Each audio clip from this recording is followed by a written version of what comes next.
स्वामी जी, एक जो प्रश्न आया है हाँ जी, that without money you don't get recognition in the society. So आपके क्या कमेंट्स है उस पे?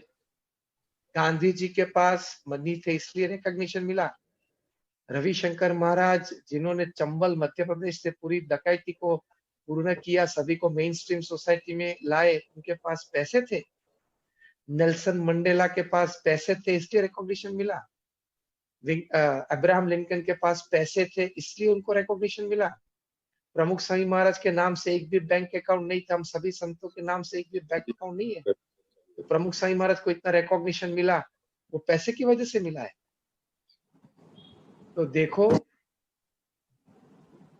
ये नोशन, ये अंडरस्टैंडिंग, ये एटीट्यूड ही गलत है कि पैसे है तो रिकॉग्निशन। पैसे से रिकॉग्निशन, पैसे is the last option. First is your knowledge. आपके पास ज्ञान है कोई भी क्षेत्र का तो आपको रिकॉग्निशन मिलता है। दूसरा है टैलेंट। अगर ज्ञान नहीं है लेकिन टैलेंट है तो आपको रिकॉग्निशन मिलता है। चलो, ज्ञान भी नहीं है, टैलेंट भी नहीं है, आप निस्वार्थ भाव से समाज सेवा करोगे तो भी आपको रिकॉग्निशन मिलेगा। फिर चौथी बात मनी की बात आती है।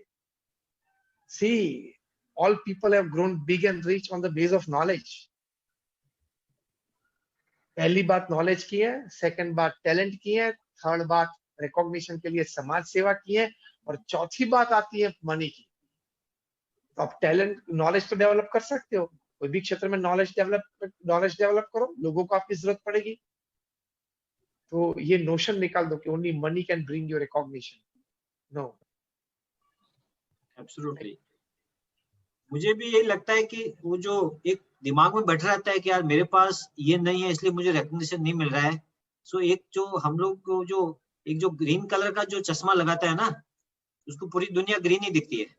तो एक परसेप्शन बना लिया है कि भाई अगर पैसा है तो ही रिकॉग्निशन मिलेगा। लेकिन ये स्वामी जी ने इतने सारे एग्जाम्पल दिए हैं, lot of people. I think आपको कुछ ना कुछ लाइफ में एक्सीलेंस लाना है। सेवा में करो तो सेवा में एक्सीलेंस लाओ, बिजनेस में करना है बिजनेस में एक्सीलेंस लाओ, ऑटोमेटिकली कहीं न कहीं आपको रिकॉग्निशन मिलेगा। उससे ज्यादा आपका सेल्फ सेटिस्फेक्शन जो आपको मिलेगा, उससे बड़ा कोई रिकॉग्निशन नहीं है। हाँ, वो तो व्यक्तिगत रूप पे भी हुआ। और अगर ये जो प्रश्न पूछा है उन्होंने, वो समाज की रिकॉग्निशन या दुनिया उनका रिकॉग्निशन करे, उस दृष्टि और उस भाव से उन्होंने पूछा है। तो देखो, मीराबाई के पास सिर्फ भक्ति थी, जैसे मोतीलाल जी ने एक बहुत अच्छा शब्द प्रयोग किया, excellence. In which ever field you are, if you are excellent, or even if you're not excellent, if you are going for excellence, if you're on the path of excellence, you will start your recognition. As simple as that. Sachin Tendulkar थे, बहुत एक कमरे में, छोटे से कमरे में पूरा परिवार रहता था, लेकिन एक बैटिंग में एक्सीलेंस लाए, कहां तक पहुंच गए।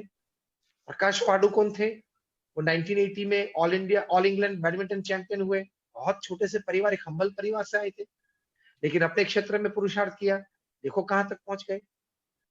तो कहने की बात यह है कि if you tried for excellence by regularly gaining knowledge, even at the age of 90, you should be knowledge thirsty. ये मेरा सिद्धांत है। मुझे ये बहुत पसंद है ये विचार कि 90 साल की उम्र तक आप जिए, तो at the age of 90, on your 90th birthday also, you should celebrate by reading good 5 or 10 pages of a good book. तो आप नॉलेज से और एक्सीलेंस से रिकॉग्निशन आपको जरूर मिलता है, जरूर मिलता है। स्वामी जी, आपकी बहुत सारी मैंने मतलब रिकॉर्डिंग सुनी है, तो कोई भी एक एग्जांपल आप दीजिए जरूर, एक 2-3-4 मिनट में जो भी आप दे सकते हैं। एक लास्ट जो हम क्लोजिंग स्टेटमेंट सुनना चाहते हैं आपसे, भले वो कोक सीईओ का हो या किसी का भी हो, जो कि मतलब पावरफुल आपके मैसेजेस हैं करके, जो हमको वापस सोचने के लिए मजबूर करते हैं बहुत बार, कोई भी चीज के ऊपर आपको जो ठीक लगे। तो जो मैंने भी बात की थी और मोतीलाल जी ने भी बात की थी कि एथिक्स बहुत जरूरी है। और आप कितने भी स्मार्ट हो, इंटेलिजेंट हो, एक्सपीरियंस्ड हो, एजुकेटेड हो, लेकिन एथिक्स में अगर चूक आई तो सब कुछ जीरो बन जाता है। You can become zero from hero with in seconds, और चंद समय, और वो वापस नहीं मिलता है। मोतीलाल जी ने भी ये बात की, वो गई हुई प्रतिष्ठा वापस नहीं आती। तो देखो, एथिक्स में ध्यान रखना। एक अच्छा प्रसंग जो आपने जो मांगा है, मतलब आपने जो एक्सपेक्ट किया है तो एक अच्छे प्रसंग से पूर्णाहुति क्लोजिंग करेंगे कि 1986 में एक soccer match was played, and that was for the benefit of those players who had slipped into drug addiction or corruption में, or to bring awareness against drugs, against corruption. I'm talking of mid 80s जब drugs की बात शुरू हुई थी Europe में, America में बहुत. तो एंटी ड्रग कैंपेन के लिए जो टीम थी उसके कैप्टन थे अर्जेंटीना के world cup soccer captain Diego Maradona, और सामने एंटी करप्शन जो टीम रिप्रेजेंट कर रही थी मतलब एक भावना, उनके कैप्टन थे फ्रांस के बहुत बड़े खिलाड़ी थे मिचेल प्लेटिनी.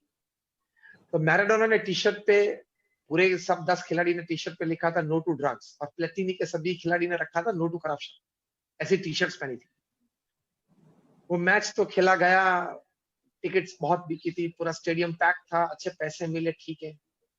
लेकिन 8 साल के बाद 1994 में मैराडोना खुद वो ड्रग अब्यूज में 15 मंथ्स के लिए उनको फुटबॉल से दूर कर दिया गया था.